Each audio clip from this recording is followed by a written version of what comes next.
Oh my goodness gracious.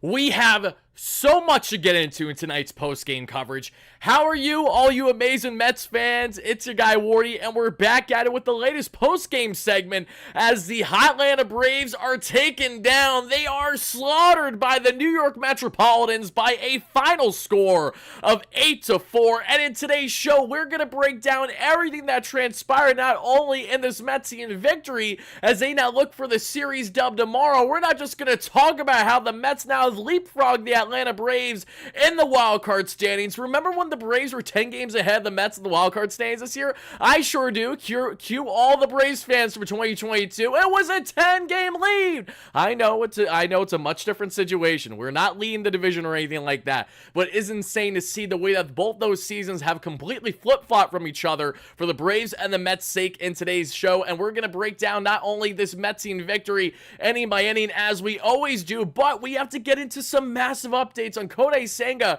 who is nothing short of absolutely brilliant on the bump for the Mets in his debut. However, is already back on the shelf with injury. What is the injury with Senga? How long is he going to be out potentially? What will the Mets do to rectify things for this rotation, along with adding more to the bullpen as they have acquired Ryan Stanek today and are in the market for, yes, Michael Conforto. We broke all that down in previous video coverage. Make sure to check it out. We have a lot to get into in this one, everybody. But yes, I know this is one of those games where it's like, I've won, but at what cost? That is exactly how this victory feels, right? If you know all the memes behind that, if you know, you know. But regardless, everybody, as upsetting as it is that the Metsies drop, not that the Metsies drop, but that the Amazons lost Senga due to injury tonight, there is still a lot of key positives to take away from tonight's matchup, and that's exactly what we're going to do. We're going to go through everything. So everybody, first chiming in live on a replay, spam those W's in the live chat right now. Spam them on replay. Spam them if you're watching on Twitter too. Shout out to everyone first chiming in. Happy to have you all in here. John, great member, 11 months. What a roller coaster of emotions. Exactly. I don't even know what to do with my hands. I don't know how to feel. And the Mets quite literally just slapped around the Atlanta Braves the same way I'm going to slap around any schmucks trying to give me a hard time playing some pickleball with the official New York Metropolitan pickleball paddle that I received at yesterday's game. How you doing, everybody? Senga will be out 3 to 4 weeks is what Frankie thinks. We're going to talk a lot more on that. You guys stay tuned for it. Spam those W's in the chat as you always do, everybody. And I know, again, this is going to be a fairly melodramatic one, but we're going to let it rip as we always do with the WardyNYM post-game jingle. Let's hear it.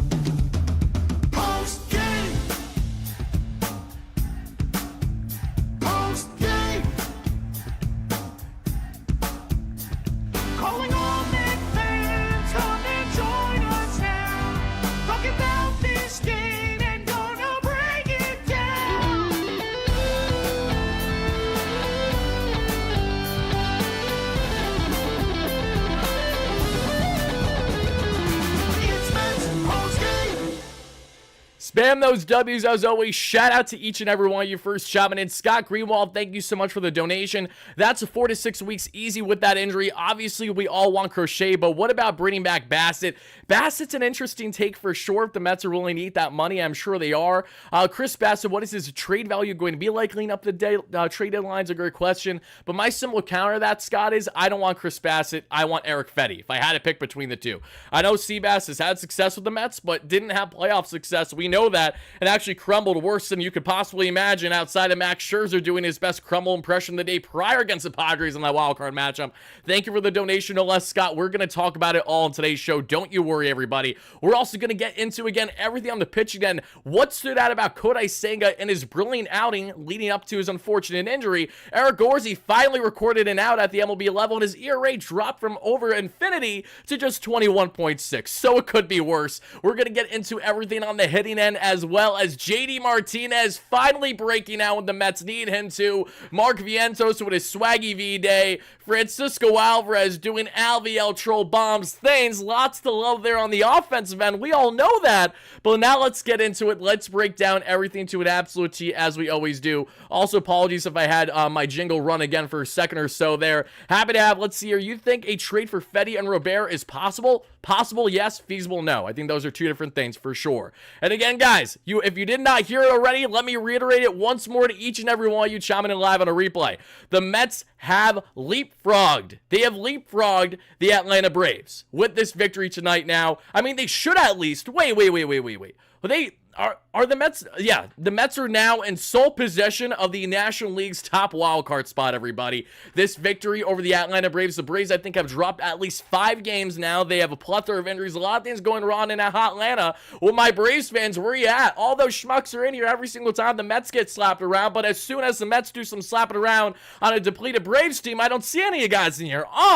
It's almost like you guys only come in when you want to come in, which I'm not shocked by. But all right, guys, let's break this one down, and let's start with all the key updates for you all. Because the big news that we all saw was Kodai Senga's injury. And I want to start there, and then we'll go forward here in the show. Kodai Senga, who was working a brilliant ball game, only gave up 2 earned runs, struck out 9, mind you, over 5.1 innings, was looking like he could easily give the Mets 6-7 strong innings at minimum in his debut start of the season, and he goes down with an apparent calf injury. It has been reported it is a calf strain. I'm sure we will find out some further imaging either later tonight or certainly early tomorrow, but in the case of Kodai Senga here, now just a matter of to what degree is his calf strain. Of course, in the most Metsian way possible, when everything feels like it's going in our way, when everything feels like that things are finally adding up and making sense in Mets land, that we have ourselves a team, let's go on a run, let's go all in, baby. As soon as those things finally line up in place, it is the most Metsian thing imaginable for Kodai Senga to fall down the way he did, and right away got that calf cramp. You knew it was going to be a cramp or a strain. So now it's the matter of, is this a grade 1, a grade 2, a grade 3? If it's a grade 1, Kodai could be back within the next couple weeks. However, there's also a great reality that if this is of a higher magnitude, or even if it is grade 1, we don't know to an exact T how long Kodai Senga is going to be out with injury. And the reason why that is a problem for the Mets is because we got the trade deadline coming up in the next couple days. So the Mets and David Stearns now have to act fast on making sure that they properly address this should Senga be on the shelf for a decent period of time. Because I know you might be saying, Wardy, look, if Senga's out for a couple weeks, it's not the end of the world. That might be true because we haven't been without him all year. However, you just lost Chris Scotty, shut down for 2 weeks, and then you're going to work from there. The Mets are pitching Tyler McGill this Saturday. Jose Budo looks fantastic as a multi-aim reliever. You don't want to move him from that role. What else can the Mets do outside of maybe calling up a Joey Lucchesi? You get on the phone, you make some trades, you make some calls. And that's exactly what I expect David Stearns, that has been doing, to continue to do exactly that. Yes, the Mets will be involved in the Garrett Crochet, the Eric Fedde market, absolutely. On starting pitching front, what other starters could be feasible for them? That's a great question that we will talk about later in the show. Should you guys throw out some names for me? You guys know how much I've been wanting Eric Fedde, and that has not wavered whatsoever. If anything, it's more amplified now than ever, seeing how much the Mets have been rolling, as we know, clearly locked in, looking like a team that's going to either make playoffs or definitely just be on the outside looking in. An absolute worst. We're now what? 6-7 games. I think we're at least 6 if not 7 games above 500 right now. Outside of this injury, a lot of great things are happening in Mets land, folks. And Sandy with the $5 haul says, Mets pulling off a 2019 National Championship run. Been a while. Hope you've been good. I've been fantastic in Sandy. I hope everything's great on your front. A long-time follower here on the channel. Happy to have you in here as always. And to further, react to that comment, 2019 Nationals. Yep, remember them when they had a horrendous first half and then just a dominant second half. And I will never forget Kurt Suzuki, and I know I shouldn't even say that name in vain because of the repercussions of it, and the rest is history for those 2019 Nats. And a Juan Soto. AZ, thank you so much for a $5 donation. AZ says, Braves got destroyed. Senga's hurt. Quick, Senga, take my leg. Mets W, put it in the books. Put it in the books, baby. Thank you so much for the kind words and the donation, AZ. Happy to have you in here, my man. Great loyal follower as always, everybody. And again, if you're first chiming in live on a replay, folks, we're breaking down the latest in Mets land as they slaughtered the Atlanta Braves by a final score of, yes, 8-4 in this matchup, but it comes bittersweet in the end with Kodai Senga now looking like he will be on the shelf for a period of time at minimum with injury here. I got a couple more donations I want to get to, a couple updates, and then let's rapid fire. Let's break down this ball game because it was juicy. JD Martinez, thank you so much, JDM. When we needed a man to get out of the slump, when we needed some guys to step up, the two guys that stepped up the most today absolutely massive. Cannot say enough amazing things. And Jeff McNeil continues to be the power hitter that no one at all expected at any point this season. Yet here we are, Jeff continuing to barrel baseballs like the dog that he is right now. Billy Dottie with the $20 holla. Billy says, roller coaster of emotions with Senga down for a period of time. We must trade for a starting pitcher and another bullpen arm or two. We must capitalize on the momentum of this team. We are in first place in the wild card. LGM. Billy, thank you so much for the donation. I appreciate that. And we're getting to the point when talking about the Mets now in this wild card race. This is not a fluke. They have clearly made it known that this is a team that is going to be looking to continue to win big time and get themselves a run this year. They're playing above expectations to a degree. I think what the Mets had in mind heading into the season. They're getting breakout candidates with Mark Vientos, who I said heading into the year, if you get a guy like Vientos internally to have a breakout year, that completely changes the dynamic of this offense. I didn't even take into account Mr. Oh My God himself and Jose Iglesias and the type of immediate impact he would have as soon as the Mets called upon him. El Troll, we all know how good Alvarez is when he's right, both defensively and offensively, and just everyone in between. This Mets lineup is so unbelievably deep. You know, I tweeted earlier today, everybody, this is like without question the best Mets team I have seen in my 3.5 years of covering the club since I started in December of 2020. Some people were saying, how could you say that over the 2022 Mets? I can say that because the 2022 Mets at this point, yes, they were riding high, but as soon as the trade deadline came and the next couple weeks after that, everything free fall from there. As soon as they had the easiest schedule on paper in the final second to last month of the season, everything went downhill. Starling Marte's injury, you know the risks there. They simply did not know how to counter teams figuring out the Mets playbook as a slap-hitting team that was, of course, having home runs from Lindor and Alonso, but didn't have too much outside that and were able to target them and take advantage of the lack of power. Enter this Mets lineup. Yes, the bullpen is a bigger problem, far bigger than it was in 2022. That was a stronghold for the Mets team at the time. And rotation-wise, the Mets had much flashier names.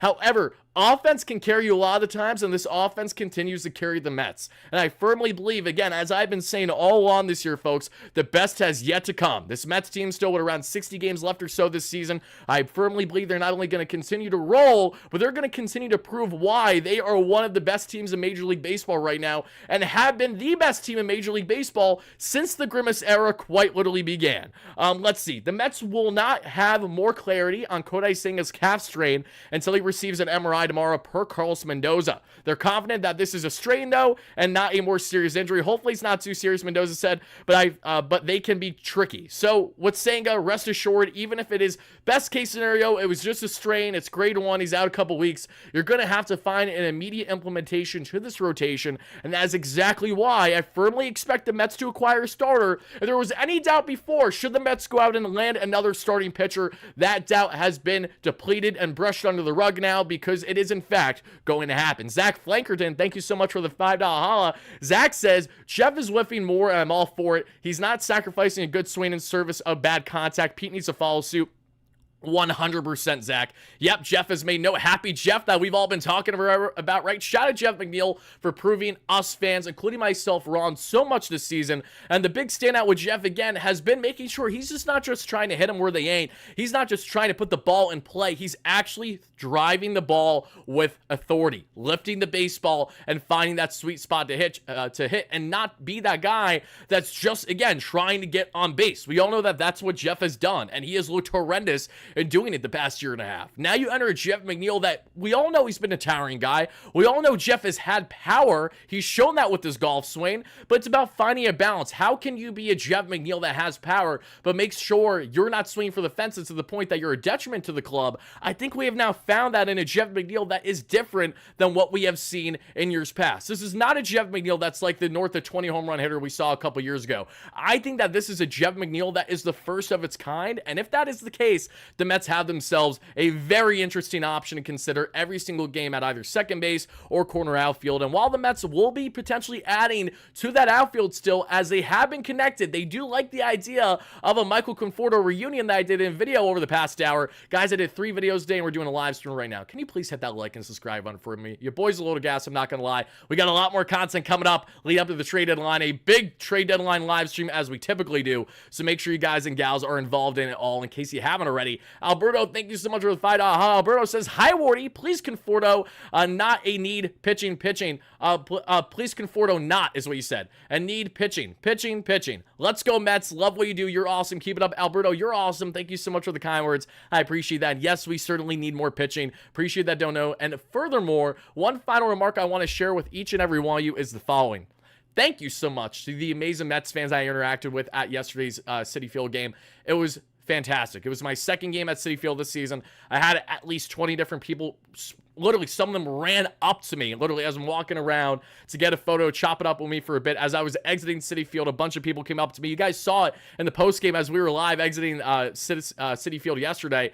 Absolutely electric scenes, absolute scenes, as my man Darren from the UK would love to say. Shout out to you, Darren, the absolute beauty that you are. But yeah, fantastic time at the game yesterday. First dub on the books on the season for your boy Wardy, and more to come as I will be attending more games this season. Don't you guys worry. Just will not be until after the trade deadline, obviously, because I got work to do. We got a lot to break down, and again, a fairly short period of time. So now, everybody, let's get into all the key details. Let's break down to a T what transpired in this matchup between the two teams. And I got one final update for you all, if I haven't mentioned already. One, Cole Sulzer, who was a reliever that the Mets DFA'd, a 1.5-year reign in Syracuse this year, but terrible, overall major league numbers, not great. A guy that has a beautiful slider, but that David Stearns really didn't defer to for immediate bullpen help when the Mets need a lot of bullpen help this year. So they trade him to the Rays for cash, and the fact that the Mets received cash from the Rays is the most fever dream thought I've ever had and actually become a reality. It's usually the other way around, is it not? And then we also saw Ryan Stanek, former Tampa Bay Ray, former Houston Astro, current absolute electric factory with the fastball, topping out 101 on the gun. A setup option now with Danilo Nunez out with injury currently, and the Mets acquired him quite literally for a bag of baseballs in the return the Mariners found themselves receiving. So again, highly implore you all to check out that content if you haven't already, and we'll talk more about them in said matchup. We're going to get into the pitching, we're going to get into the offense, but now everybody, let's break down this ball game because we have so much to get into, and I want to make sure that I do not miss a single thing. Yes, I would love Eric Fedde, like many of you guys are saying in the chat right now, and there's a lot of casuals out there that just don't seem to realize how good Eric Fedde is.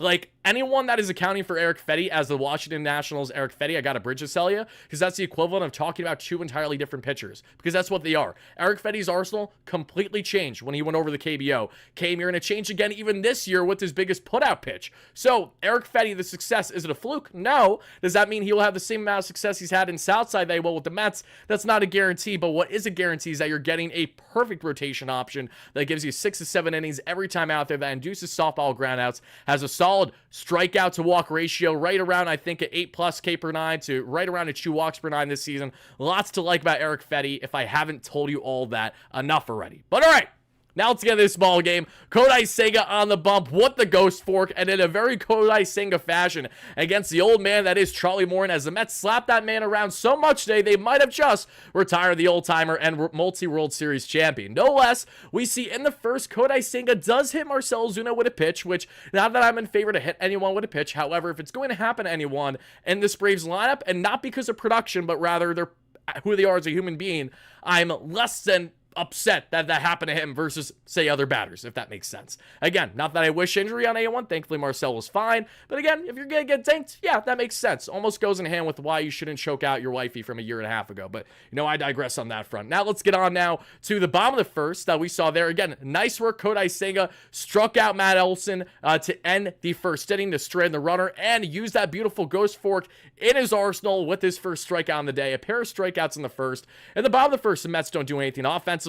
In the top of the second, Travis d'Arnaud, of course, has the first hit of the day for Atlanta against Kodai Senga and the Mets. And then Adam Duvall does Adam Duvall things as he rips a 2-run ding-dong. Duvall's 9th home run of the year. I've wanted Duvall the past couple years. He's just an awesome home run hitter. He's huge swing and miss for sure, but he can play all outfield positions perfectly fine and has a flair for the dramatic come playoff time that we have seen during his time with the Atlanta Braves in the past, i.e. 2021, for example. But in the bottom of the second, we then see the Mets finally start to get something going here, and it begins with Mark Vientos getting on with a single, then Jose Iglesias gets on with a single, so back-to-back guys on with 2 outs. Surely the Mets are going to execute here against Charlie Morton. This is a great opportunity to get up early and often. Thankfully, the Mets would get up early and often, but it wouldn't be until after Francisco Alvarez pops out to end the inning. As we then head to third, former Met, now turned Brave, Jared Kelenic gets on with a walk. Nothing else transpires, and for his second at-bat, Matt Olson strikes out, baby, which is what we love to see. Big strikeout there in Olson. Kodai Senga is racking up the Ks. He's already got a total of, what are we looking at right now? He's got 5 through the first 3 innings. Oh, baby, Kodai. Again, if you guys hammer Kodai Senga on the over on the K prop today, oh baby, did you come out like an absolute winner, even in just 5.1 innings. Seriously, if you just hammered 7 or more Ks for Kodai Senga tonight, let alone 9 in his season debut, holy guacamole, you're coming out with a bag, seriously. And speaking of good things, let's talk about the Mets get some offense in what was a dominant third inning. I mean, we're talking about an inning that was one of the best innings that you will see from the Mets all season long. Tyrone Taylor reaches base first, that we saw with a fielding error by Austin Riley. Lindor gets on with a hit by pitch. Nimmo gets on with a walk. Bases juiced, no out. We got JD Martinez coming up to the plate. We all know how much of a funk JDM has been in lately. How is he going to perform here against Charlie Morton, which he does have favorable numbers? Well, good thing. He did exactly what he was supposed to do against Charlie Morton, and he rips a no-doubt grand slam. Grand slammy for JD Martinez, baby. That is my DH, and that is your DH. Let's effing go. Mets take a whopping 4-2 lead, and they're just getting started. 11th home run this season for JDM, who has not been able to hit a lick at all the past number of weeks.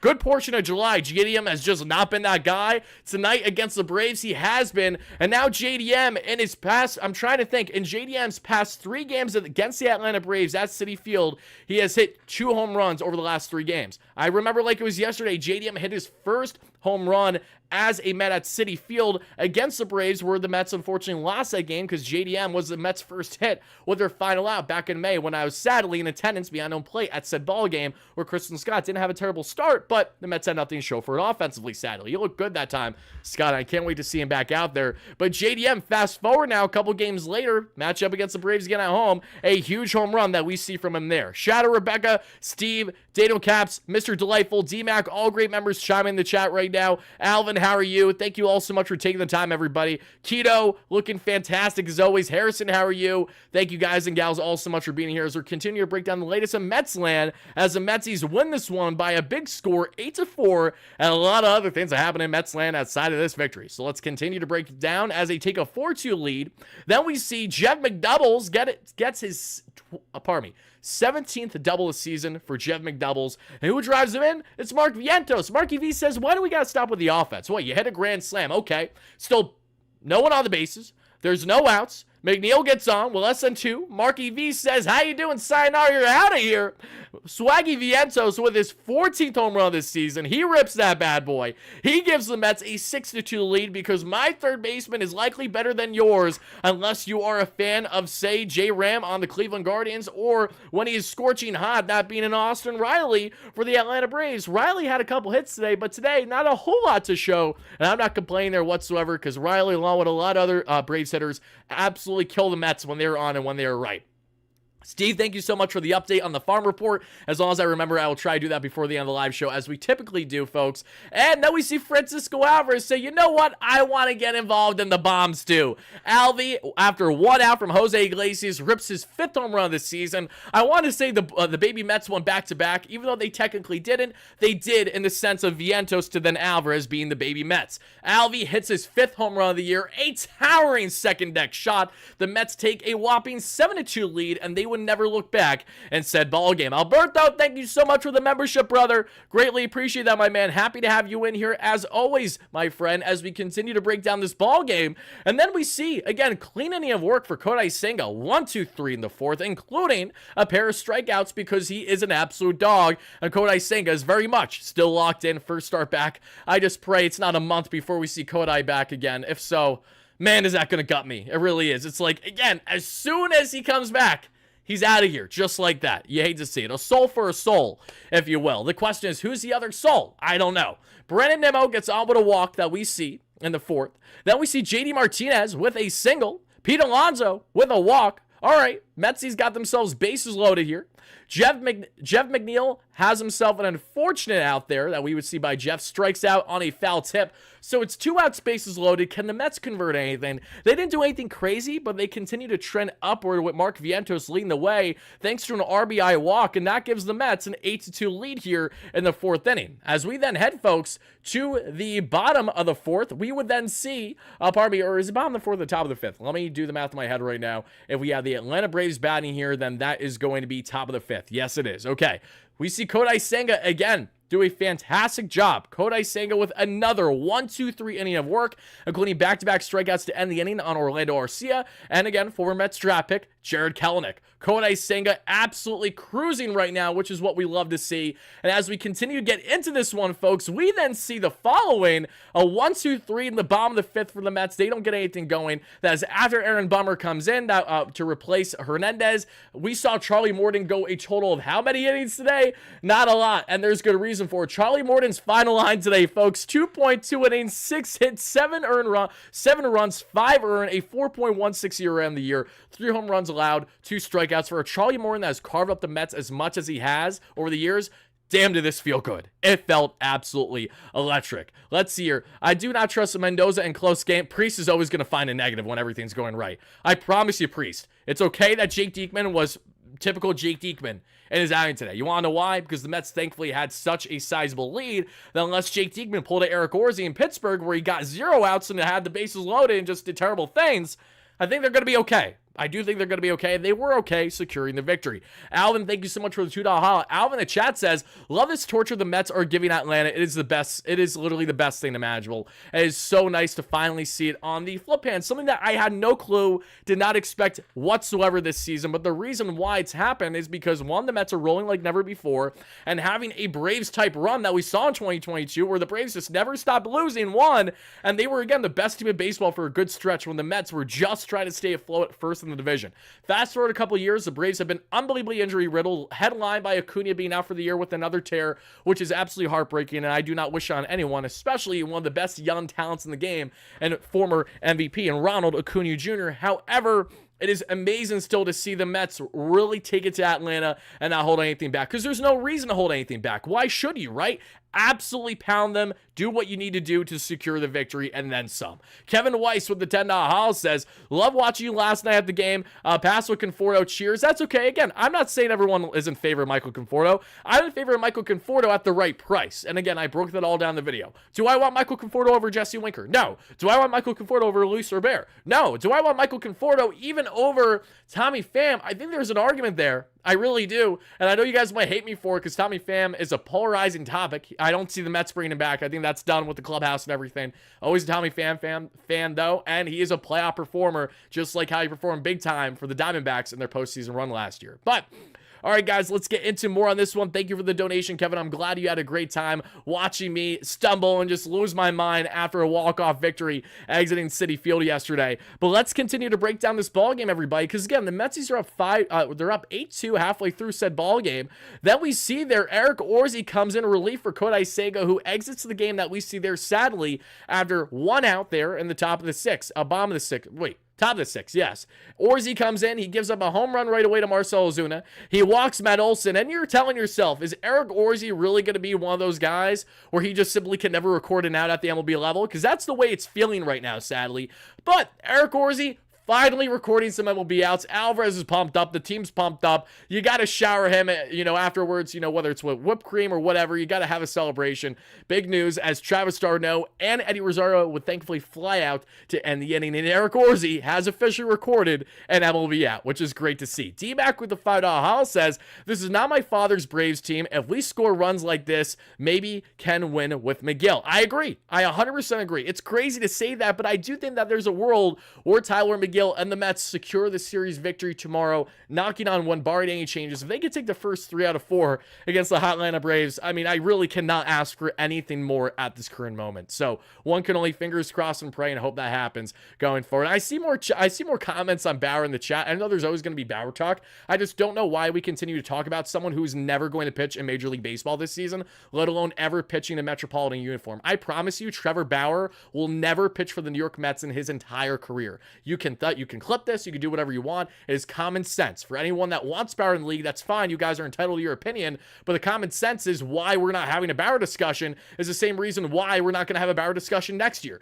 The same reason why we're not going to have a Bauer discussion in this offseason, more than likely, because it's not going to happen. It's as simple as that. The writing's been on the wall. There's so many reasons as to why. Unless you've been living under a rock, I don't know what else to tell you. So, now let's hop back into this one now, folks, because and mind you, this goes far beyond just everything that's went on with Bauer the past couple of years. This stems going all the way back to when he made the Mets look like a fool and initially said yes to them and then went to the Dodgers after the fact. Trust me, that had an impact on Steve Cohen and the Mets' evaluation of Bauer from that point on. And Sandy Alderson was a driver behind Bauer more than anyone at the time. Have to wonder why. Okay, JD Martinez, we see gets on with a single in the bottom of 6. After that, we see Pete Alonso reach, thankfully, on a throwing error by Austin Riley. Runners on the corners, less than 2 outs. However, the Mets cannot convert anything there, sadly. Then we advance to the top of the 7th, and at the top of the 7th, we see a clean inning of work there, thankfully, from this Mets bullpen, which we're not going to complain about whatsoever. Shout out to Eric Orsi with his first clean inning of his young Metropolitan career. Fletch, great member. How are you, Fletch? Fletch, my man. Long time no see, brother. Hope you're doing fantastic. It was awesome getting to chop it up, my man. Happy to have you in here. Hope all is great on your front. Let's say this. All right, folks. Someone said Max in the chat. You guys are killing me. Scherzer is never going to pitch for the Mets again. Going to go on a limb and say that. Color me shocked. I know. We then get to the bottom of the 7th as we see Jose Iglesias get on with a hit by pitch. Mets don't do anything else from there. In the 8th, Marcell Ozuna rips a 1-out single off of Adam Ottavino. Matt Olson rips a single because of course he does. Darno strikes out and Eddie Rosario with a key ground out because of a beautiful play that we saw by Jose Iglesias diving out like Superman that he is. And thankfully, Adam Ottavino, for the first time in forever, has himself a clean inning of work. And yes, Adam was not happy with his outing today because I wouldn't be if I was in his shoes whatsoever either. However, clean inning of work, we will take that while we currently can. Let's see. Stanek gets 72 hours, Carla. Is that what you said to prove? Is that how it's going to be? Josh says,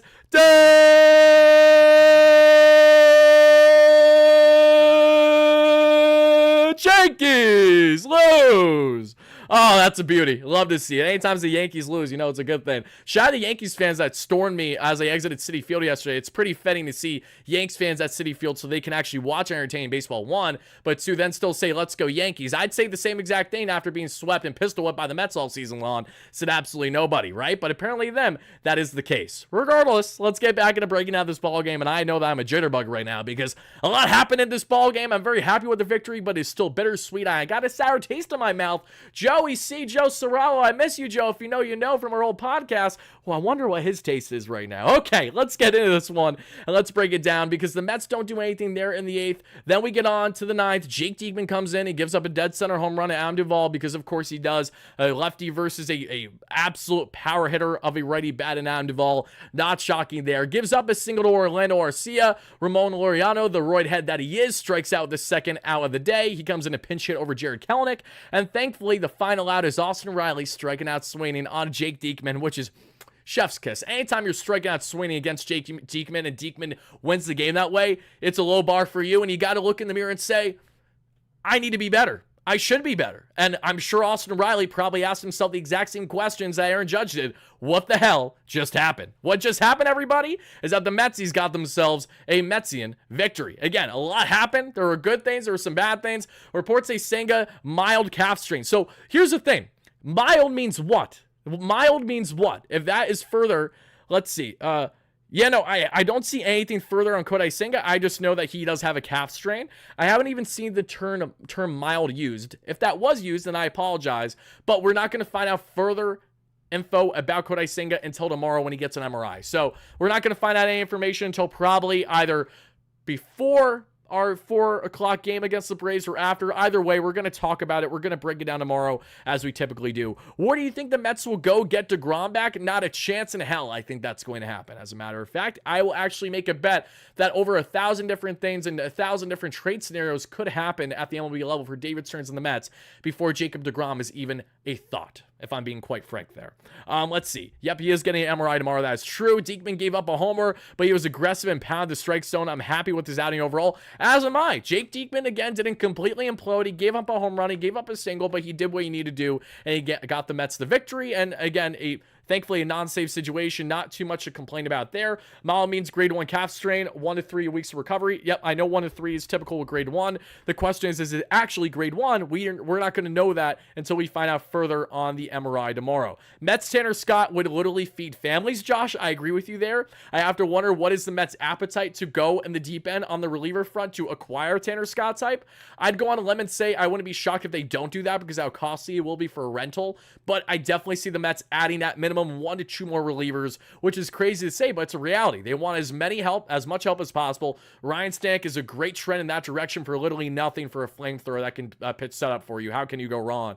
Strong strikeout rate right now, K per 9. Walks per 9, sub 4, can be worked on, but let's not forget Adam Ottavino, entering his first year with the Mets, had himself a 4+ walks per 9. David Robertson, when acquired by the Mets, when he was performing the season prior that we saw, had around a 4.5 to a 5 walks per 9. So just bear in mind that just because a reliever has certain numbers that he does to a point with a team, does not mean that he's going to have the same numbers after being acquired to a different team. Think of Craig Kimbrell, for example, when he was traded from the Chicago White Sox to the Chicago Cubs that we saw in 2022 or 2021, a couple years ago, and his ERA was sub 1, inflated quite a bit after the fact. He just wasn't the same Kimbrell afterwards. And when I look at the current reliever options, Ryan Stanek is a guy that is pitching right now exactly the way that you kind of expect him to pitch. He's going to be up, he's going to be down a little bit for sure. Lots of moxie on the mound and has a no-nonsense mentality. Going to take no BS from nobody, no matter if it's the ump, no matter if it's the opposing batter. Ryan Stanek is exactly the kind of guy you want on the mound should there be controversy. And God forbid, if he had to say he hit a guy, the batter didn't take it lightly, Ryan isn't the type of guy to just sit back and take that and, apologize right away. He might say, I'm sorry, but, calm down. Like, that was an accident. If it continues, that he's going to let it rip. Like, that's just the type of guy Ryan Stanek is. He's an absolute wild thing on the personality front. I think that's going to bode really, really well for this Mets team. I think the Mets are going to continue to look for relievers kind of in that realm of the Ryan Staneks, if not higher, that, again, give you sincere upside when you're clearly winning in a fleece job of a trade, but also you're making sure that you're making strategic decisions that do not hurt your long-term projection. The Mets are not going to give away a lot of key assets for a rental reliever unless that reliever is exactly what David Stearns and the Mets have their heart set on, and the viewpoint has changed from over the past couple weeks to now fast forwarding now with the way that this team is playing right now. What do you trade some of our I would trade, there is not a true number of prospects I would trade for Garrett Crochet. The answer is I would pretty much trade any prospect for Garrett Crochet. I would trade a good portion of the farm if it meant getting Garrett Crochet and extending him on a long-term contract to guarantee that he can pitch in postseason, because unless he gets extended, the latest reports indicate that Garrett Crochet is not really going to be willing to be dealt, or at least he's going to be stubborn pretty much if he isn't extended by the team that he's acquired by. Crochet knows his value already. He's playing it to his side. And while, whoever acquires him will have a lot of team control, he's making it difficult for the White Sox to trade him unless he kind of has things his way. And, we'll see how that goes, if he's going to be dealt, if at all. I'd love to see him in Queens. I think we all would. I would cry with tears of joy because the Mets would have acquired the best starter in baseball this year, basically. But those things are easier said than done. And if I'm a betting man, the Mets will far more be in the market for an Eric Fedde type starter at most over a Garrett Crochet, barring changes from now up until the trade deadline, everybody. But we got a lot to talk about. We have plenty more to get into, especially on Kodai Senga, because as I mentioned already, Kodai Senga did have himself a very sharp iron today. Like, do not get it twisted. Just because Kodai Senga got hurt in this matchup does not denounce the fact that he was absolutely brilliant leading up to said injury. So let's get into Kodai Senga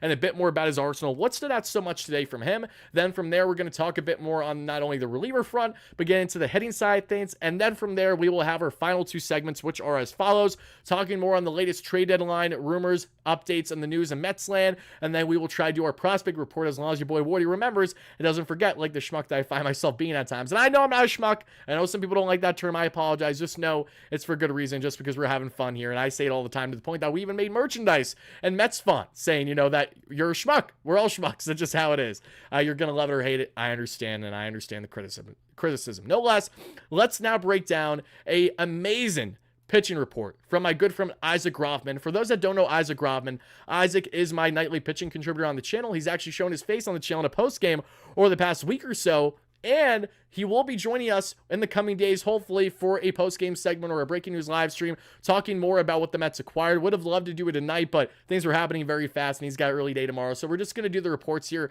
Check out Isaac on Twitter at ISAACGROFFMAN for fantastic breakdowns on Ryan Stanek, a little bit of a thread, everything you know about him beyond what I told you in today's video, along with all the other updates, as we have a lot of amazing things coming out in the near future between Isaac and I on WardyNYM and on separate platforms. So be on the lookout for that here shortly. But let's talk about Kodai Senga, everybody. He goes 5.1 innings of 2-hit, 2-earned run ball today, and there were many things that stood out about Kodai Senga. Yep, Josh Walker was just DFA'd, everybody. The southpaw option in the Mets bullpen in AAA, who's been doing good at AAA at the MLB level, hasn't provided too much. Josh Walker has unfortunately just been DFA'd to make room for Ryan Stanek, and yes, expect more roster moves in the coming days as the Mets will continue to change the configuration of said bullpen and the guys that they're looking to acquire. Yep, breaking news, Josh Walker was just DFA'd. That is in fact correct. And I'm not opposed to Drew Gilbert being called up, Ralph. However, Drew Gilbert has to kind of turn things up in a fairly short period of time for a guy that's missed like the majority of the season with a big hamstring injury. So you have to wonder, really, how feasible is that? Not so much. If you want more of a short guaranteed thing, we know what Michael Conforto is, even at his worst. And even at his worst, Michael Conforto, in my humble opinion at least, is certainly an upgrade over DJ Stewart as a true corner outfield option, a lefty bat that can provide some pop and be certainly strong in certain platoon situations coming off the bench. Michael's not a guy that you would need to play every single day. Should you acquire him, he'll be utilized in more of that off the bench platoon type role, and that is where I think he would thrive most. And that's exactly how I'm sure David Stearns is currently viewing the thought process of acquiring a bat and an outfielder like Michael that we talked about in our video earlier. But let's break down Senga, because he had himself a masterful outing today, and I want to get into all the good on him, because it wasn't just bad with the injury. There was a lot of positives leading up to it. And four-seam Arsenal today with the four-seam 40% of the time, topping out, sat right around 96, topped out 98.5. Velo's looking strong with Kodai Senga, which is what we absolutely love to see. Then we look at the Ghost Fork, 33% of the Arsenal with one of the best pitches in Major League Baseball. Mind you, no pitch had a better swing and miss rate than that Ghost Fork last year. It was just a thing of beauty, which is why Kodai Senga was a Cy Young worthy type pitcher in his rookie year with the Metsies last year. Cutter, 15% of the Arsenal, sitting around 92.3. Sweeper, 7% of the Arsenal, sitting right around 90 miles per hour. And the slider at 87 miles per hour. And the curveball at 71 miles per hour. Slider at just 4% of the Arsenal today. Curveball at just 1%, sitting right around 71 miles per hour. And to break down a little bit further here on Kodai Senga, it is as follows, everybody. You know, despite an abrupt end to his first start, which was unfortunate to say the least, we all know how gutted we were seeing Senga get hurt and a City Field go from rocking to hearing a pin drop in there in 2 seconds. He looked like the 2023 Senga exactly to a T today in a lot of ways. His fastball had more life on it today, and you could even argue that this was a Kodai Senga that was looking like a guy that's been pitching easily all season long. Look at how he was cruising this one. Had a lot of life on that fastball today than he did even last year. It was profiling better. The velo was up just a bit, but the pitch had more rise on it than we've ever seen. And what does that mean? Okay, he also had a 38 CSW percentage, which is called strike plus whiffs percentage on his fastball, including a 31 whip percentage on it. So very strong numbers there for Kodai Senga. And then we see part of what made Senga look really good in the second half of last season was decreasing his forkball usage after hitters started to lay off it and increasing his cutter usage. Tonight, however, he used that Ghost Fork a lot more than the cutter, and it certainly was working with a 33% whiff rate. And how Senga is going to adjust his arsenal in the coming starts should he return to the Mets sooner rather than later from this latest calf strain injury, which again still pisses me off to say, but it is what it is. Once Kodai returns, we will then see how does he go about approaching these batters, because one thing that stood out for me that has nothing to do with what my man Isaac has been relaying is the walk rate. I mean, just 5.1 innings, Kodai was cruising in the start. Walks were far from an issue. This is not the Kodai Senga where, as he made his debut last year with the Mets, his first month and a half, he was walking everyone and their mother every other start, it felt like. There was just continued problems there. Not the case tonight for Kodai Senga, who looked like the Kodai of old. It looks like a Kodai that, again, still has a lot to give for the Mets as their true ace in this rotation. And again, we need Kodai Senga back ASAP. Please! Please be healthy. Please be okay, Kodai. Please heal up as soon as humanly possible. But going back to Kodai, to break down more on this, everybody, we saw Senga also utilize his sweeper pretty well. That was definitely important. You know, he utilized the sweeper tonight, which was a pitch he struggled with last year plenty. It is better he throws his traditional slider more as the movement differences between the two pitches are not as drastic enough to justify continuing to throw the sweeper. So some more info there on the sweeper there for Kodai Senga and his usage in it in said arsenal. And according to Twitter Doctors Day, we saw Senga will not pitch again this season, and that's actually hilarious that Isaac put that in the report. I love you, Isaac. That's great. But I'll wait to listen to the actual doctors, says him, and I agree with him there. Kodai Senga will find out the MRI results tomorrow. Overall, a grade for him. Kodai Senga's debut start of the season, I'm giving him easily an 8.5 out of 10. Isaac's giving him an 8 out of 10. I'm not going to rag on him whatsoever for only going 5.1 innings. He easily could have won at least 7 innings of the start should he have not went down with his unfortunate calf strain injury. So Kodai Senga, I have him at an 8.5 out of 10 as my overall rating for his start today. To all my amazing Mets fans watching live on a replay, let me know, where do you have Kodai Senga on a scale of 1 to 10 from today's outing? How would you rate him and why? Let me know. Jimmy in the chat says, guys, breaking Mets news. Mets signed Darren Ruff to pitch in the bullpen. That is the equivalent, not the equivalent, but that would be me responding with, you know, those memes that you guys see on Twitter of the gif of either like the guy, you know, in the military outfit, or, you know, the Chihuahua in the military outfit, and there's like planes flying by as if it was like World War flashbacks.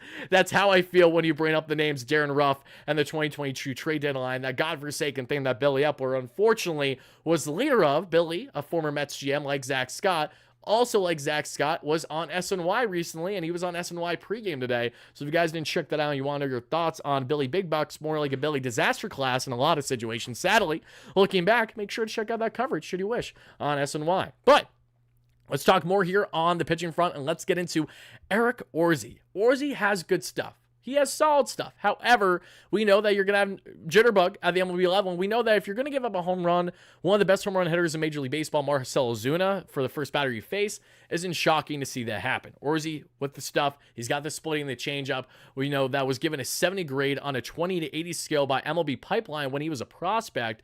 You know, it had a 33% whip percentage tonight. And mind you, Orsi had plenty of success that we have seen as well with that splitty changeup mix at the minor league level. What Orsi has struggled with at times has been the long ball, has been the walk rates as well. Really just finding his command at times has been a problem for someone like him. But not tonight. Thankfully, Eric Orsi, after giving up that home run and after giving up a hit, he really grounded himself and gave the Mets a solid 1.2 innings of work. And then when it comes to the remainder of the bullpen, what stood out there? Adam Ottavino, he had a scoreless outing, but it was not the prettiest outing. And Jake Diekman, we talked about what Jake Diekman did. Not really anything else I want to add there on that front, everybody. But I do want to get into a bit more here because we got heading to talk about. We got a little bit more on the straight front to break down, and then we're going to wrap it up with our prospect talk. But before we do all that, everybody, let's take a quick break and talk about our amazing sponsor on the channel. And I'm absolutely rolling right now in our latest tournament. I'm not trying to brag or anything, but, you know, kind of a big deal at the moment. And let's talk about the best MLB fantasy game out there and how you have a chance to get involved on the action day like never before with our awesome friends. That's So Rare MLB. It's heating up this July on So Rare MLB, where the thrill of the chase meets the prospect of big rewards. Lock in and go yard, collecting cards and playing your way to the top. Get things right and you'll be calling your shot at a share of over $225K in total cash prizes and more. Join for free. Build your winning roster, watch your players perform, and improve your strategy each week for a shot at being crowned a champion. Sign up and enter now. July is for baseball. Shout out Alex in the chat. Awesome seeing you, brother. Hope all is fantastic on your front, my man. Great game yesterday. Not a pretty game, but again, you got the walk-off victory, so we'll gladly take that against the Atlanta Braves every day of the week. How you doing, all things Mets talk? Hope you are fantastic. First chiming in. But guys, let's talk about So Rare MLB. You know the drill by now. The best MLB fantasy game out there. You enter weekly tournaments with cards that you, again, kind of either acquire by doing well in said tournaments to upgrade your team and make your team better than what it was the prior week or so, You can do it by winning cards that you can then sell for real dollars on the marketplace. You can acquire cards by selling and trading with your friends and just random people online in the Sorare MLB marketplace. And with the July Chase, in which they're giving away thousands of total dollars for getting involved, they're picking your top 3 scores out of your 4 weeks of entry just for entering tournaments with the July Chase here right now. And as you guys can see, I know we just started this one, but I'm ranked in the top 400 out of roughly 8,000 people in the common July Chase week 3 out of week 4. And that is because of the following production that I got from George Kirby having himself another awesome start. 33 points with him. Grayson Rodriguez didn't give me what I was hoping for, but that's okay. It's going to happen because the Padres have been playing some great baseball too. 12 points there. Nothing from Adley yet. Jeremy Pena with an 11, 9 from Gunnar, and 9 from WardyNYM. So that's what we have there at Sorare MLB, everybody. Please get involved today by clicking the link down below in the description. That way you too can sign up for free and get involved with the best MLB fantasy game out there. Literally nothing else on the market quite like this. That's what's made it so fun because it has such a video game-like feel to it. Very similar to MLB The Show and how you can build collections for potential rewards, among other things. Just when it comes to MLB fantasy, need I say more, check out Sorare MLB. But now let's get back into breaking this one down, folks. Now let's get into the hitting end, because again, the Metsies had offense today. JD Martinez was hitting absolute bombs, and the Metsies got themselves, again, now I believe they're 6th victory above 500 now, which is crazy to say. Enlighten me, everybody in the chat. We're at 6, right? We're at 6 games above 500. Awesome stuff. Awesome. And on the offensive end, which too was awesome for the Mets today, crazy enough, the Mets had 8 runs, but this was another kind of fraudulent win when looking at the expected numbers, right? Because the Mets had no hits yesterday, walked it off when the Braves were the better team when we're looking at hit value. Today, the Braves did not out-hit the Mets. They lost the Mets in hits 8-7. They lost by a final score of 8-4. However, Braves expected batting average 260, Mets 204. So some bad luck for the Braves and some luck on the Mets side tonight, which is what helped lead to their victory. But what wasn't luck and what was just pure athleticism and being a hitting savant and a sure guaranteed Hall of Famer as soon as he retires, JD Martinez here, baby. JDM taking Charlie Morton deep with the grand salami. That is not stuff that you account for with luck. That's just a guy who knows how to rip baseballs and hit bombs the way that JDM does, better than a lot of guys in the game currently, and has been for how long now? The past decade, basically. But let's go through this lineup, everybody, because we got Francisco Lindor with an offer of a game, actually, a pair of strikeouts. But you know what? Frankie gets the pass. When you're literally playing at an MVP caliber level, when no player has been more valuable than you for the past 2 months in the National League, no one's been more valuable. That means Shohei Ohtani, not more valuable. Bryce Harper, not more valuable. Trey Turner, not more valuable. Doesn't matter who you're talking about, not more valuable. Why? Because Francisco Lindor is unequivocally him. A 257 average and an 815 OPS on the season for Lindor. WardyNYM with an 0 for day as well, but a pair of walks and 2 runs scored because of it. A 234 average, a 778 OPS. Solid approach by the plate at the plate by WardyNYM today, including he did walk bases loaded, which then led thankfully to the grand slam, which was huge there for JDM. But Brent, who's been striking out at a ridiculous rate lately, it was nice to see him get on base a couple times and not strike out crazy the way they has over the past week plus. DJ Stewart 0 for 1 as he came in a pinch hit, a 176 average and a 636 OPS. But by all means, enlighten me as to how much DJ Stewart is clearly the better option over Michael Conforto. Said absolutely nobody. If you did, I got a bridge to sell you. I really do.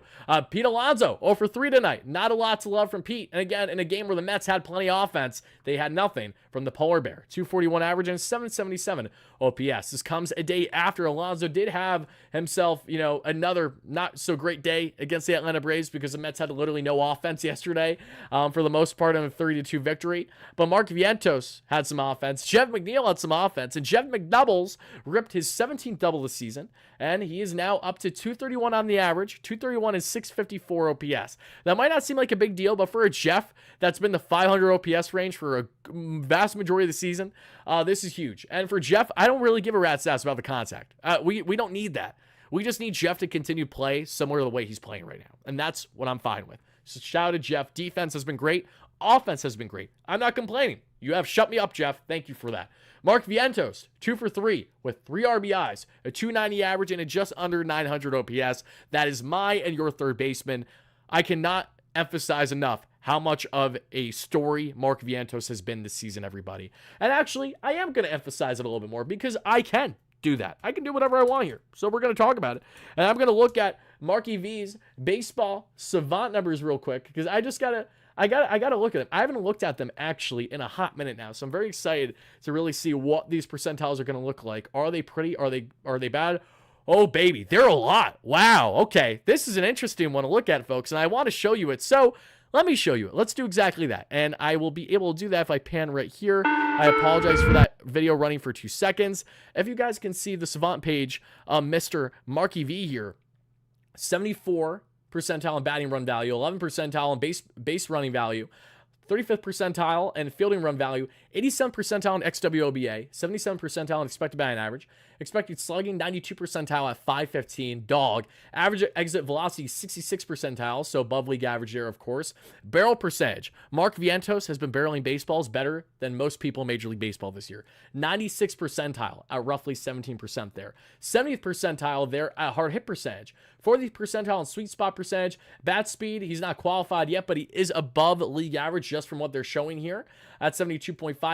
Squared up percentage, not a lot of numbers there, but below league average, looking right around 35 to 38%. Chase, whiff, K, and walk rates all low, but again, Mark Vientos is a slugger. I don't really care that the whiff rate is as low as it is. I don't care that the chase rate is as low as it is. And as long as Vientos continues to clutch up and just be that consistent, productive player that you're looking for, that is what you hope, right? Let's see, Hog, I need help. I love you, Hog. What's happening in the chat? I don't know. Give me 1 second, everybody.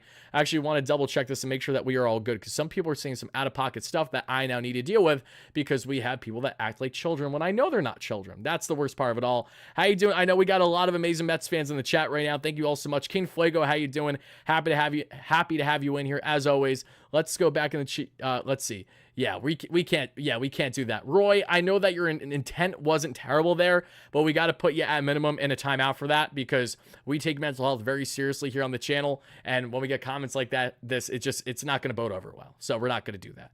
Let's see. Hog, happy to have you in here. We love Hog Watch. Again, the #1 Padres YouTuber in the game. Check out my boy Borna. He knows what's up. Shout out to you, you absolute beauty that you are. And now let's get back into continuing to break down this one now, folks. And shout out to Steve in the chat. Great member as always. Shout out to each and every single one of you.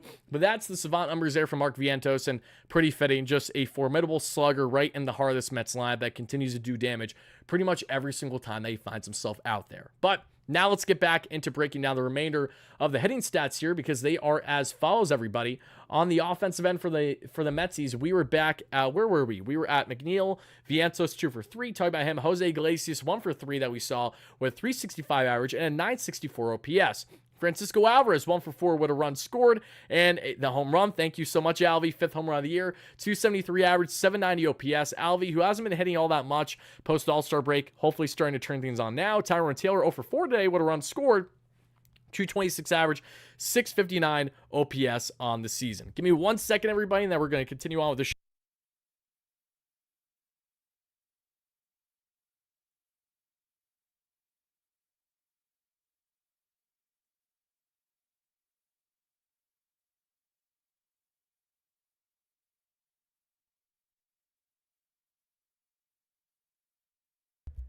Alrighty, folks, we see here Tyrone Taylor, and that'll do it on the offensive end. So now let's jump back to the main slide, and there's a couple of things I have to share with you all before we wrap up the show. Let's see what did Fletch say in the chat. I want us to trade Vientos so bad last year. Good thing my takes mean nothing. I mean, look, you and I both, my takes don't mean anything either. They might mean something to some of you guys, and I appreciate that, but to David Stearns and the Mets, I'm going to go on a limb that they don't take my takes to heart. If they do, that's a major problem, because I am the last person that the Mets should be taking takes from. I'm a talking head. I love breaking down things as an amazing Mets fan that I am, but I'm not one that is going to say, oh, yeah, I could comfortably go in there and handle things. No, I know where I stand. I'm not David Stearns. David Stearns is David Stearns, and that is how things should be. Alberto, thank you for the $5. Alberto says, I know it sucks, but if Mauricio doesn't get hurt, we probably wouldn't see Vientos get a chance to flourish right before our eyes. You're 100% right. Everything happened for a reason. Mauricio was deemed as the Mets' leading third base candidate up until his injury. That's a fact. I literally have a quote from an active Mets player that I will not disclose their name because that's not right to do so. I can literally tell you that the Mets thought for certain that Mauricio was going to be basically leading the way at the hot corner heading into the season. That was his job to lose.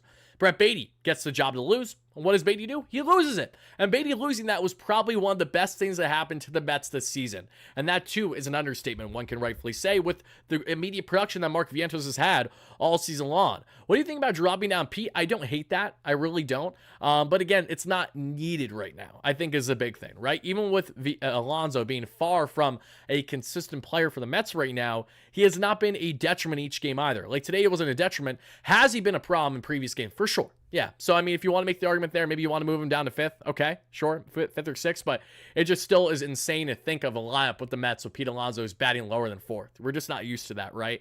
So it's an interesting one to say the least. At least. Enzo, thank you. Yeah, I was like, I don't got the neon sign yet, but once I get it, it'll look sick. Until then, let's just go with the little, put on a little $5 light, and I just moved it because I'm a dick. Whoop. There we go. 5 and below. If you guys want to know Wardy's hacks, where do you get the frames? Where do you get everything? Walmart, 5 and below. Wait, you think I'm making it? Don't get me wrong. I'm very grateful to be doing what I do to make it a living. However, it's not like I'm out here, just making just dummy money every single day. We got to ball on a budget here. So we got to find ways to make things look good without things having to be all that pricey. And that's what we're going to do here as we typically do. But all right, now, folks, 2 things I got to share with you all. Then we're going to wrap up the show. And it starts with the following. The Mets are not done making moves, but there is something that I want to preface here, and I think it is very, very important. There's been a lot of bullshit going out lately. I don't know if you guys have been seeing it, but the algorithm, it's been picking up more. Not going to say names. They know who they are. But there's been a lot of clickbaiting going on in the space lately, specifically with a couple channels and platforms I've seen on YouTube and also on social media. To all those people, guys, I cannot emphasize this enough. I am not saying that I am perfect or anything like that. However, what I am is someone who will always be genuine with you when it comes to breaking news and breaking reports and all those things. If I did not discuss a breaking news, a shocking trade that the Mets are doing, that is because the trade has not happened. Maybe it will happen, but there have been no reported connections to any players today up until what we found out about Michael Conforto just a couple hours ago. So if there's anyone or anything out there, people, guys, go find your information however you want. But I'm just trying to keep you guys informed. Do not be fooled by misinformation because there's a lot out there right now. And I sound like a politician, don't I? Seriously. But I'm just trying to get this off my tongue here. There's a lot out there at the moment that is not genuine to what the actual content is or the tweets that they are or the Instagram posts that they are. So just be wary of them and make sure that you guys have your trusted sources, whether it's on Twitter that you trust or if you guys certainly trust me, because as we always do, anytime there's actual reports, actual substance, actual things to break down, we will always talk about it here on the channel to an absolute T. This is why we're the #1 stop shop for all things Mets news, rumors, post-game, everything in between here on WardyNYM. And it's thanks to all you amazing Mets fans. So thank you guys as always. But let's see here, everybody. Let's see here. Yeah, for sure. Don't fall for the bait, guys. It really pisses me off. Yeah, and that's the main thing about it. It's not just like, oh, okay, that's an easy way to get yourself clicks. For sure. We all know that. And when I first started YouTube as well, just to take for example, I know that was a different landscape for me at the time, trying to figure out what worked and what didn't. But I also realized quickly when it came to credibility and trying to make sure that you build a following and have people on your side. And you're not going to do that if you're being disingenuous. And on top of that, why do I want to be disingenuous about a team that I too am a fan of, right? If I'm not a fan of the Mets, then I can understand just being a talking head and just saying what I'm saying when I don't really care of the outcome or the repercussions of it. But no, I'm a diehard fan. I want to see a blockbuster trade happen as much as you do, but we just got to make sure that there's reporting behind it before going the lengths of saying, hey, Mets blockbuster trade just happened when it didn't happen yet. We haven't even gotten the first step. We are still outside the stadium, and you're talking about a home run that was just hit. We are not the same. All right. Let's see here in the chat, everybody. Conforto brings back bad memories. That makes one of us Thor, but that's only because I'm just a huge Conforto lover. And I know that a lot of people think I look like Conforto. I promise you that is not the reason why I love Michael Conforto. It's just hilarious. I don't see the resemblance either. I think you guys are just fooled by an average looking, white male myself that has the thin beard that isn't perfect. And that, is just brunette. I mean, that's really the only comparison between Michael and I don't really see anything else, but I have people tell me literally at Citi Field at times, dude, you look like just Michael Conforto, just like half the size of him, which I guess is true. So I'll leave it at that. Let's see. And these moves are confirmed and official. They're just 100%. And that's what I meant with the video that I did earlier today too, guys. Like I made the video on Mets trades coming after big bullpen news. There's nothing to fluff there. That's all accurate. The Mets made bullpen moves today because they're trading for relievers. Fast forward a couple hours, they acquire the reliever. Whoa! Who saw that coming?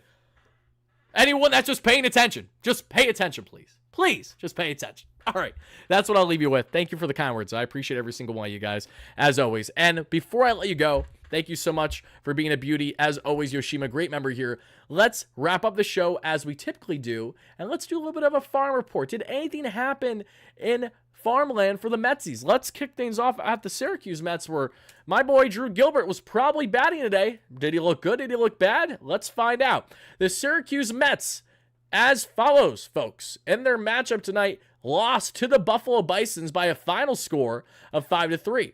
And as we take a look furthermore at what transpired in this one for sure, let's get, Chris, this is what I'm saying. There are literally people that title shit like this and are it drives me up a wall. Mets just traded Beatty for Otani. Like, that's the kind of shit that I'm literally referring to. And somehow, some way, there are sadly, not somehow, there are some, because of us Mets fans always being blind at times and just wanting good things to happen, it can be easy for us to try to, take that for what is right away. But you got to understand context, and you got to understand what people are bullshitting versus not bullshitting. There's a lot of BS out there, especially trade deadline talk. The good news, after Tuesday, there will be none of that, at least until the offseason, which will be a complete shit show. I know it will. We're going to stay diligent as we always do, but we're going to have to ward off all those clickbait and fake headlines coming left and right, especially I've seen not only on YouTube lately, but also I've seen a lot of it on X, some on Instagram as well. Just people, people always are trying to stir the pot to make themselves out to be a source, or make themselves out to be that they have information that no one else has, that they're the first to break this news when they don't know jack shit, because they're just the casuals that they are, just trying to get a quick click or a quick buck. And we see here in the lineup, everybody, Brett Beatty went 2 for 5 today and the 5-3 loss in Syracuse. He's now at a 288 average and a 935 OPS on the season. Mr. Luis Angel Acuna went 1 for 5, a 262 average, 669 OPS. Acuna at this rate is not going to be called up this season, if that wasn't made abundantly clear by now, what we've seen over the past month plus. Jackie Bradley Jr. 0 for 5, 2 strikeouts in his Syracuse Mets debut. So JBJ looking to get that first hit. Hopefully it happens tomorrow. Happy to have him here in Syracuse. Can never have enough depth. Mike Brosseau didn't do anything there, and that's really it on the offensive end. And then make note of Dominic Hamill with a very solid pitching outing today. Probably one of the best starts you will see from Dominic Hamill, if not the best start you will get from him at the AAA level this season. Dom, who struggled mightily in Syracuse with over a 6 ERA, still carved up some batters tonight and had 6 innings of 7 hit ball, gave up 2 earned runs, 9 strikeouts, 0 walks, everybody.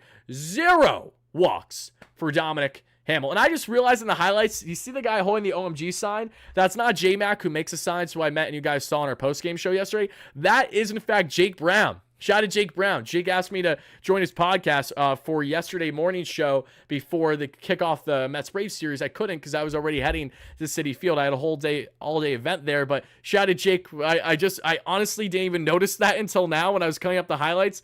Jake Brown holding up the OMG sign. He used to do a podcast, with the New York Post, with the Amazing But True podcast. Why am I blanking on the former Met that he was doing the show with? I'm such a Figgy, obviously. So, yeah, awesome stuff there. Shout out to Jake. He's a beauty. Great guy. But that's what happened there on the Syracuse Mets front. They stranded 11.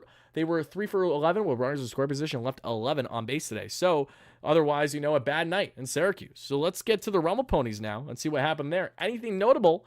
Let's break it down. Wardy for president.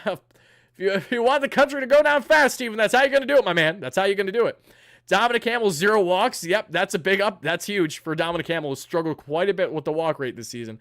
Absolutely huge. Unfortunately, Nolan McLean, our Cowboy Otani, who's just a pitcher right now, sadly isn't pitching all that well. He got cooked today. He's 0 for 7 on the season with a 5+ ERA now in the Rumble Ponies at the AA level. Now let's break this down now, as the Rumble Ponies faltered in their match of 5-2 to the Flying Squirrels. So basically, the Rumble Ponies just got their teeth kicked in by 1 through 9 lineup of Jeff McNeil's, because they were playing the Flying Squirrels, obviously.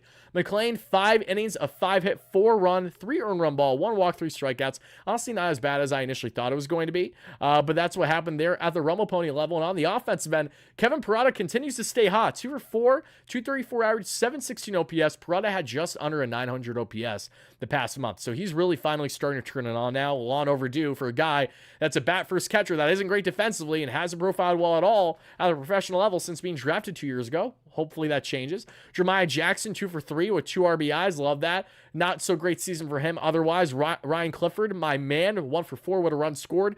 232 average, 901 OPS. Alex Ramirez and Rudick with hits as well. That does it there for the Rumble Ponies. Now let's get into the Cyclones. What happened in Brooklyn today outside of just eating those Nathan hot dogs and going on some roller coasters? The Brooklyn Cyclones today and their matchup, they did actually blow out Rome by a final score of 12 to 5. Monstrous day for the Brooklyn Cyclones on the offensive end. And I just hope that my guy Nick Morabito got involved. And Nick Morabito did. Let's go, baby. Morabito 2 for 4 with a run, scored an RBI and a walk. 280 average, 716 OPS for the Mets outfielder who was drafted in the second round a year or so ago. I like Morabito a lot. High contact leadoff hitter. I think he's gonna hit the bigs in the next couple of years. I really do. He's profiling well. I like him for sure. Outside that, on the notables of prospects here, again, the Mets scored a lot of runs today, but most of the prospects that I will be relaying to you all are not ones that are currently notable at the moment. On the pitching end, we saw Morris go 6.1 innings of 3 earned run balls, 0 walks, 6 strikeouts, a 3.43 ERA on the season now for Cade Morris, who has been looking pretty strong. The 22-year-old who was drafted in the 3rd round by the Mets last season is already making strides, and I have a feeling Cade Morris is going to be what Jonathan and Brandon Sproat were for the Mets this year in the farm, as guys who are really blossoming that we're excited to see at the MLB level in the next year or two, whenever it's going to be. Cade Morris, keep an eye on him with the way he's trending right now this season. He looks like he's going to be that next pitching prospect that's definitely going to impress the Mets here. 6'3", 190-pounder. Lots to like there from Cade. I'm actually going to ask quite a bit more about with my man Isaac Rothman, because I'm sure he's going to have a whole thing to break down. Even James Shiano to the Mets Stuff podcast. I'll give James a plug because I love James. I love Mark, great friends of mine, and James is an absolute guru when it comes to certain prospect deep dives and getting further information than, the baseline info, if you will. So we'll talk more about that for sure, as we typically do. MLB put out an article on the MLB app, and they think if a big deal is presented, Beatty is most likely to be in said package. Well, I did see the report behind that. However, that just putting 2 and 2 together. There was no substance behind that. The piece was that, okay, Brett Beatty was considered trade chip where the Rays and the Marlins have liked him in the past. It's almost like that was in the past and not current Brett Beatty. Is Beatty expendable? Yes. But does that mean that Beatty is going to be one of these guys that's automatically dealt at the deadline? No. We will find out in the coming days what the fate of Brett Beatty is and his future or lack thereof in the Mets organization. But to suggest there's no teams actively showing interest in Brett Beatty, 1, reportedly, so let's make that known. And 2, if it does become reported that teams are going after Beatty or showing interest, we will talk about it as we always do here on the channel. And last but not least, everybody, let's break down what happened for the Port St. Lucie Metsies. And then let's get out of here because your boys got a long day tomorrow. Very excited for it. Let's see. Crochet really turned me off today with the extension talk. I mean, I don't blame you. That's kind of the point. Like, it's easier said than done. And then to add insult to injury, as much as I would love Garrett Crochet, we all would, the Mets don't have a package they can offer that's better than the Dodgers or the Orioles. The only way the Mets land Garrett Crochet is if they somehow, some way, just swindle Getz and the White Sox to land the young southpaw. Like, the Orioles have all the assets the White Sox could be looking for. However, the Orioles are so disciplined with their front office, like David Stearns would agree, where they're not going to be stupid. They're going to do what they think is best, even with how talented and good Crochet is and how electric he'd be for that rotation, in which they just added Zach Eflin to, which was a nice, formidable guy to have there in the middle or towards the back end. However, the Orioles plan to go by Eflin this season. But case of Crochet, electric arm, we all know, but the assets it's going to give up to acquire him, the Mets cannot step up to the plate the way some other contending teams can, which is why if he is traded, I don't expect the Mets to land him because they don't have as good of a farm to the likes of the Orioles, obviously, the glaring one, and even the Dodgers. The Dodgers will show a further desperation than what the Mets have, especially with the Dodgers being all in the way that they are this year. They're desperate to make sure that they can win as soon as humanly possible under Ohtani's contract and with Yamamoto, even though he's been out with ailment that we know. Those are very important things for the Dodgers versus the Mets. They're going to make sure that they play this smart for a team going all in, but not going all in to the point where they're giving up everyone the farm just for the sake of doing it. They're not going to do that whatsoever. But Dodgers, Crochet is going to the Dodgers. That is what Rebecca is thinking. Again, I pray it doesn't happen. Sadly, though, it can be a reality to just make that team so much better than what it currently is. And that they put Luis Rivera in it, that's going to get even crazier. Seriously. Oh, I love that the MLB tweeted this out, everybody. Look at this. Look at this. Look at it with me. The Mets trail the Braves by 10 games on May 30th. After tonight's win, they have overtaken Atlanta for top wildcard spot. Huh. Where was this in 2022? You know, like, seriously, we'll take it now.